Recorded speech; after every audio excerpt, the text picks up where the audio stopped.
Okay, so today we have a little lesson on something called titrations. Why on earth would you ever want to do a titration? Well, let's say that you see a solution and you don't know what concentration it has, you don't know how strong it is. This is one way you could figure out how strong or how concentrated that solution is. So a titration that you will do, probably next day, in a lab is when you react chemicals together to find some unknown concentration of that solution. And we usually do this for acids and bases. In Chem 11 we only will do it for acids and bases. So let's take a look at the most overplayed out acid-base reaction that there is: sodium hydroxide, hydrochloric acid. We know that's a base because it ends in OH, so that's our base. And we know this is an acid because it starts with H, so that's our acid. Now, if you remember back from before, acid-base neutralization reaction, what are these two reactants going to produce? Well, they always produce, acids and bases always produce water and some salt. And the salt in this case is going to be good old table salt, Na and Cl. Should crisscross them. Na is a 1 plus Cl is a 1 minus crisscross. You get NaCl like that. Now, let's make sure we balance it. 1 Na, 1 Na, 1 O, 1 O, 2 H's, 2 H's. We're good. So we don't have to put the ones in front, but there. A little refresher in balancing. There's balance. Okay, so let's take a look at briefly how you would actually do this in the lab. So what you'll get is a fancy looking device that looks like this called a burette. And a burette, I don't think there's only one R in burette. Whatever, who cares? There's the burette there, and a burette is like a really long pipette.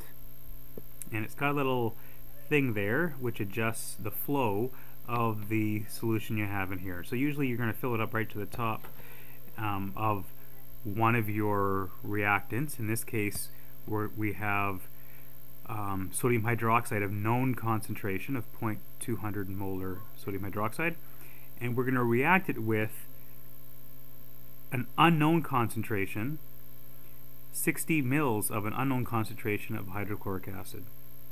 And we're going to keep adding base until we've neutralized this acid. According to this, when have we completely neutralized this acid, creating just water and salt?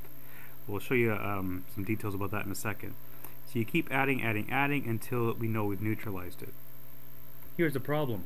How do we know we've neutralized it? It's not like we can put on some super duper goggles, microscopic goggles, and figure out that all the acid has been neutralized.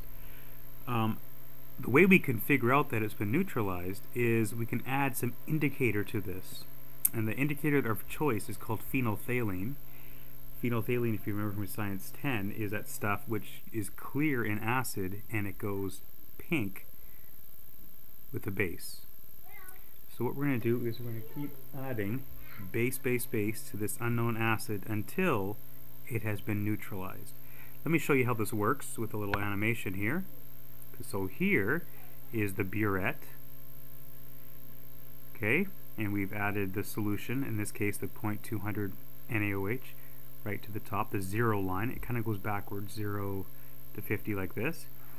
And in there is a flask which is holding 60 mils of our unknown concentration of hydrochloric acid. Okay, now down here, this is what you would see if you had those imaginary goggles I was talking about. This is a zoom-in picture of what molecules and atoms are in hydrochloric acid. As you can see, it's got these blue H pluses and these green Cl minuses. And that's all there, just swimming around as dissolved as ions in this hydrochloric acid. Okay, so at this pH is very low, pH of 1, so we know it's very acidic. What we're going to do is we keep adding this NaOH until we find a point when it's neutral. neutralized. The pH would be 7 at that point, right? If you remember from Science 10. So let's start this titration, just adding 5 mils of the base at a time. Now, when I add the 5 mils of this base, watch what happens over here. Because when I add the base, I'm going to be adding 2 other new chemical thingies here, sodium ions and OH hydroxide ions. Now when the hydroxide ions are added, watch what they do with the H plus ions. I think you can guess already what they're going to do. So watch here and there. So drip, drip, drip, and then the OHs are going to clump with some of the H's, and we form water. So now we've kind of scavenged up 2 of those free hydrogen ions and made them water, and notice the pH went up a bit. So it's less acidic now. Let's add some more base, clump, clump, clump, and there you see some more water's forming as we keep scavenging up these free hydrogen ions. Let's keep going. Drip, drip, drip. pH is getting higher and higher as we're scavenging up more and more of these free hydrogen ions. There's a water, water, water. More waters are produced, less hydrogen ions. Makes the pH get higher. Drip, drip, drip. Keeps going. Let's keep it going again. Drip, drip, drip. There, more hydrogen ions are being scavenged up. There's only 2 free hydrogen ions now. pH is still fairly low at like roughly 2-ish. And now, what do you think is going to happen when I add 5 mils of sodium hydroxide? Boom! Now, all the free hydrogen ions down here have been scavenged up by the OHs. The OHs and the H's have now equaled each other, and when H and OH combine together, you get waters. This is neutral. We have now neutralized this acid. And you could read from here how many mils it actually took to do that. We had 30 here before. It is 60 mils it took to actually do that. Oh, sorry, it was 30 mils that it took to actually do that. 30 from there to there. So it took 30 mils to completely neutralize the acid. Now, if we were doing this in the lab, would we actually see or know when we've reached this neutralization point? And the answer is no, because for one thing, we're not going to have a pH meter attached to it, which would tell us that 7 it's neutralized, but we're not going to have that. We have added, like I said, some indicator, phenolphthalein, the stuff that goes pink when you turn it to a base. So at this point here, when we've reached 7.0, we've neutralized the acid. This is called the equivalence point. But to us, we'll have no idea that we've actually reached it. We won't know, and we'll keep adding base until we get the pink color. Now, we don't want to keep adding base till we get like a crazy pink color to show that it's really, really basic. We just want to know just a little bit beyond the equivalence point that we've just turned it basic. We're trying to, but the whole point of a titration is trying to estimate what the equivalence point is, and the only way we can know that is when it turns pink, which again is an error because it's actually gone over to the basic end, but it's the best we can do. So we add a little bit more base, drip, drip, drip, and what happens now is the OH, those 2 OHs that were added, in that case, there was no H's to scavenge up, so now we have free OHs around, and OHs make the solution basic, so now we have a basic solution. It would have turned pink now. Very pink. It would have gone like crazy dark pink, like cream soda pink, which in a titration is not what you want. So let me just refresh 2 words here. Equivalence point was the point where we've reached neutralization, is when neutralization has occurred.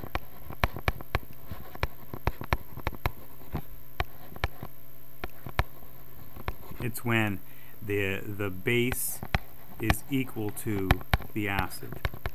The moles of the base have equal to the moles of the acid, or the molecules of the base have equal to the molecules of the acid. Again, that's invisible to us. We can't see that. What we will have to look for, because we have the indicator added, is when we reach the end point. And the end point is when you see the color change from the indicator.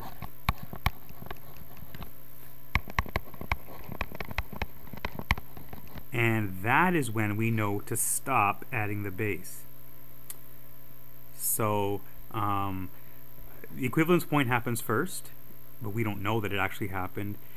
It's going to take a few drops later for us to see that we should stop when we get this endpoint, this color change, which in phenolphthalein would be pink. Now what you want, once you get really good at this, is just to get like a very faint pink.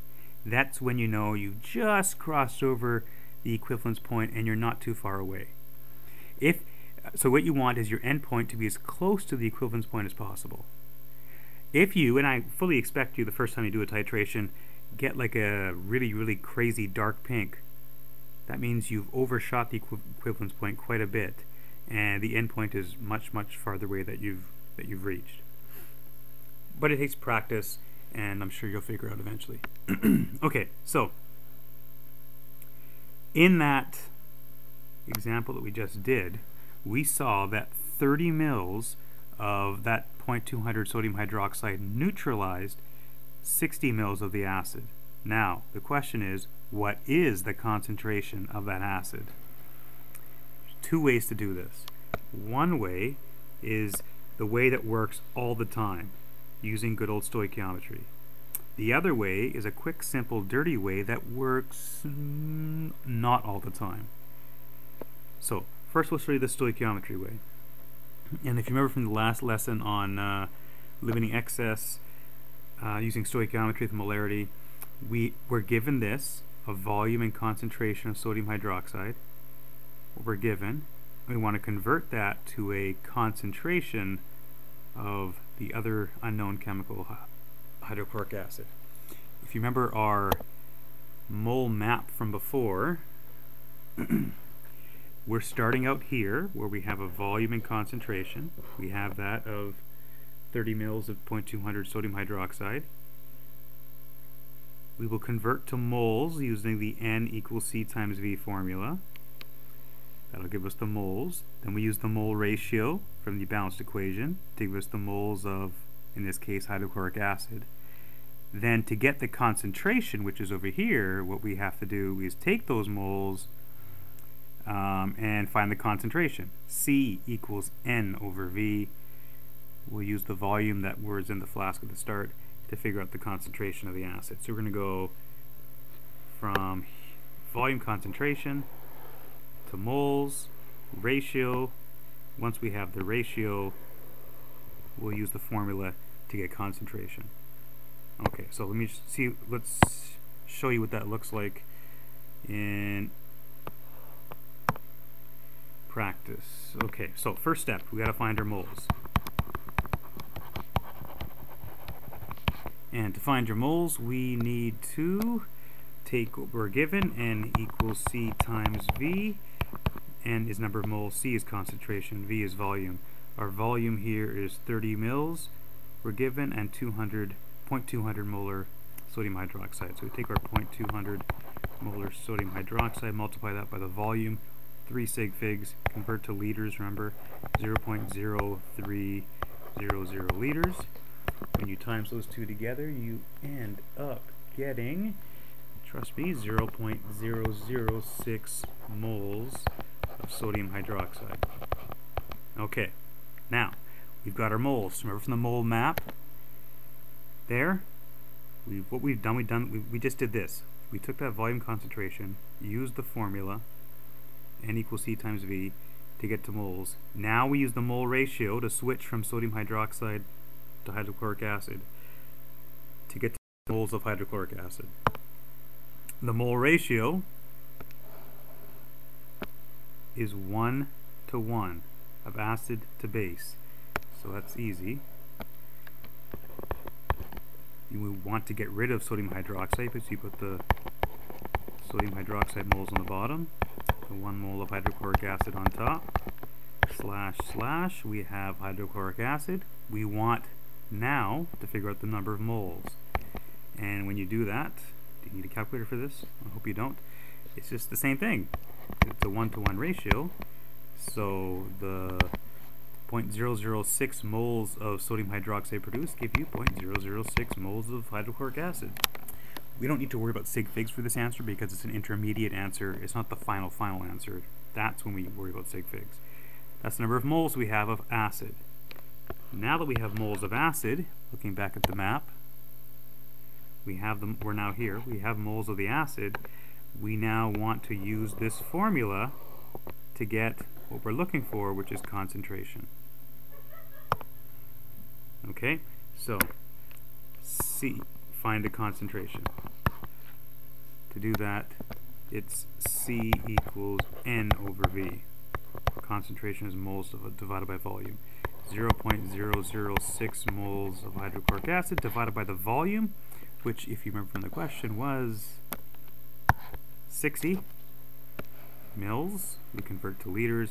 0.0600, keeping the integrity of the sig figs, and you get a final answer of 0.1. Now sig fig check again. We have 3 sig figs, 3 sig figs, 3 sig figs. We need 3 sig figs in our answer. The calculator says 0.1. We've got to add in those 2 extra zeros to keep the sig figness of it. So hydrochloric acid concentration is 0.100. That's one way to do this question, and this way works all the time. The problem with it, it's got a lot of steps to it, you might think. Actually, not really, but this works all the time, this method, using stoichiometry. So if you like this, use it. Run into the ground. If you're looking for a shortcut, if you're looking for the quick, simple, dirty way, then let's use a formula. And to the formula, what you need to know is that when you have a neutralization, so in a neutralization, you have the moles of acid, oh my god, that's ugly, moles of acid are equal to the moles of base. And this is going to sound like a story we've mentioned before.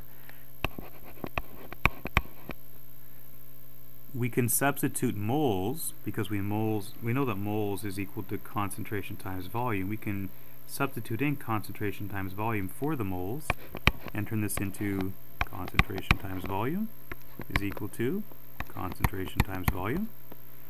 Let's call this, since this is the moles for the acid, concentration of the acid, volume of the acid. For the base, you get this formula here, which looks a lot like the dilution formula, because it kind of sort of is. We'll call this the neutralization formula. And it is what I call the Cava formula. Concentration of the acid times the volume of the acid equals the concentration of the base times the volume of the base. So we'll just sub in what we got from the question. The concentration of the acid, we don't know. Volume of the acid, if you remember, was 60 mils. Converting to liters, 0.0600 liters. Concentration of the base, if you remember from the question, was 0.200. The volume of the base, if you remember, was, what was it again? 30 mils, which is 0.0300 liters. When we solve for Ca by dividing this side by that, and dividing this side by that, this cancels out. Concentration of your acid is this times this divided by this. You're going to find it's the exact same 0.100 moles per liter. So either way, using stoichiometry, you'll get the answer. It works all the time. Sometimes if you want a quick, simple, dirty answer without all that steps, you can use the formula. This only works though when it's a 1-to-1 ratio. So when it's a 1-to-1 ratio of acid and base, it works all the time. Okay, let's take a look at the next question. If there's 50 mils of this, of nitric acid, needed to neutralize 125 mils of potassium hydroxide, what's the square brackets means concentration of potassium hydroxide? So this means what's the concentration of potassium hydroxide? Okay, so I'm not going to do the the stoic method. I'm going to go right to the formula. CaVa equals CbVb. Before I actually can do that, I need to know the balance chemical formula. So actually, let me do that first. The balance chemical formula between nitric acid and KOH. I need to know this because I need to know what the mole ratio is between these two. So again, an acid and a base mixed together, we get water and the salt. The salt is whatever's left over, not H or OH. The K and the NO3. K has a 1 plus charge, NO3 is a 1 minus charge. Crisscross, you get KNO3. When you balance it, it's all ones. Okay, so now you were told that we have this volume and that concentration of the acid. We need to find the concentration of this base when we're given the volume of this base, which is that. So now we can bring out the formula. CaVa equals CbVb. I know this is going to work with using this formula because it's a 1-to-1 ratio between the acid and base. Okay, so just subbing everything in, concentration of the acid is 0.500. Remember, acids always start with H. That's how you know that they're an acid. The base is right there. The acid volume is right there. Convert to mils. Well, you don't really have to for these formula questions. Concentration of the base, we don't know. That's what we're trying to solve for. The volume of the base is 0.125 liters. To get this by itself, we need to divide by 0.125 on both sides.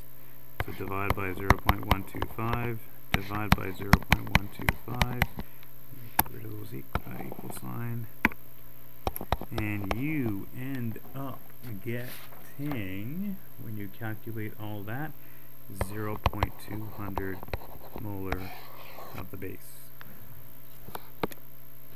Done. Next question. You know what's going to happen here. Here, it's not going to be a 1-to-1 ratio. But I'm going to still use the formula. I'm going to show you how you can still use the formula even if it's not a 1-to-1 ratio between the acid and the base. Here's the equation. Sulfuric acid, sodium hydroxide. Write the equation out. It's always the first step. You have to write the equation out. Sulfuric acid with sodium hydroxide gives you water and salt. Water, H2O, it's always that. And what's the salt? Na and SO4. Now, don't just put NaSO4 because it's not just NaSO4. Sodium has a 1 plus charge. SO4 in the back of your table has a 2 minus charge. When you crisscross those together, you get Na2SO4. Okay, and when you balance it, 2 there, and that is it. Yes. Okay, so now it's a 1-to-2 ratio of acid to base. Let's still use the formula. CaVa, I'm being reckless here, and let's still use the formula. CbVb. Concentration of the acid is, well, here's the information for the acid, 0.200 molar. 0.200 molar for the acid. Volume of the acid is a very specific 200.8 mils, which is 0.2008 4 sig figs liters. Concentration of the base, we don't know. Volume of the base is right here, 0.075 liters. When we divide by 0.075 on both sides, that's what we need to do to get this variable by itself. You end up getting 0.535 molar of the base. Okay, now listen carefully.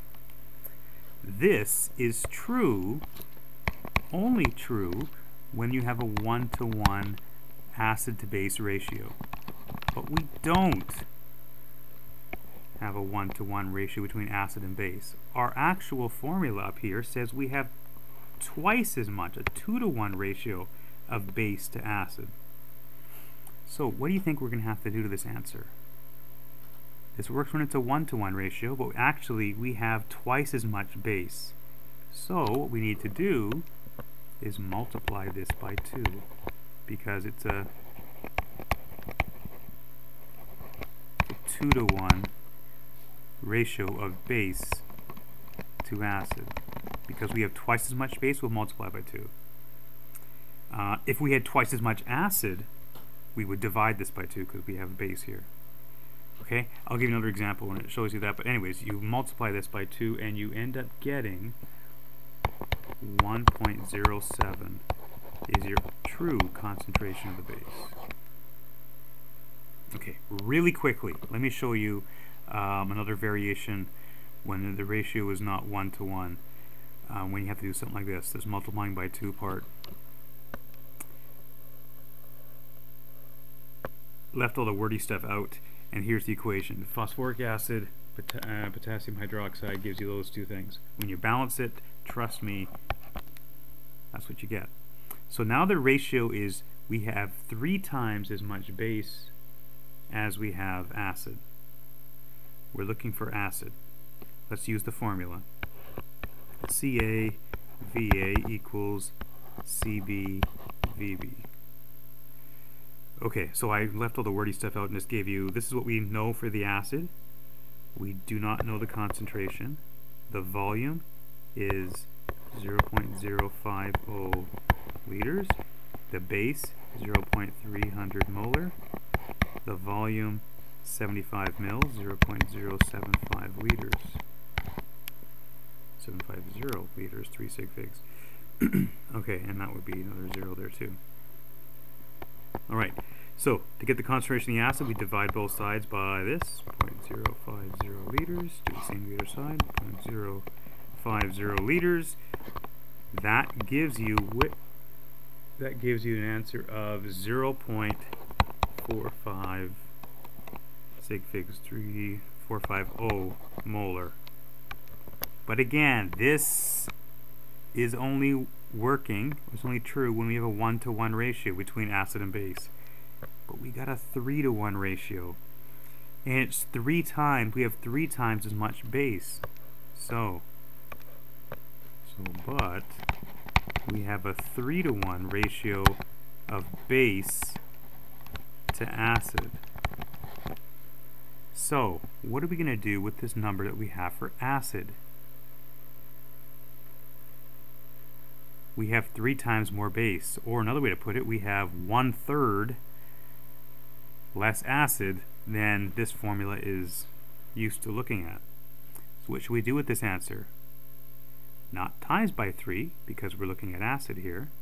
And acid, there's less of it, there's 1/3 of it. We will divide by 3.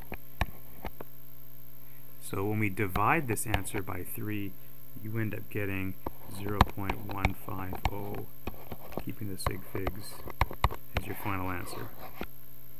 Okay. Now again, if you don't like this multiplying by 3 and divided by 3, all this kind of stuff, you can always do the stoichiometry way, mole map way, and you'll always get the right answer. Here's your skill testing questions.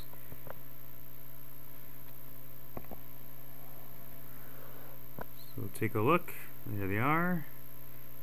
And then the titration question here. During a titration, what happens first? The endpoint or the equivalence point? Explain your answer. See you later. Bye-bye.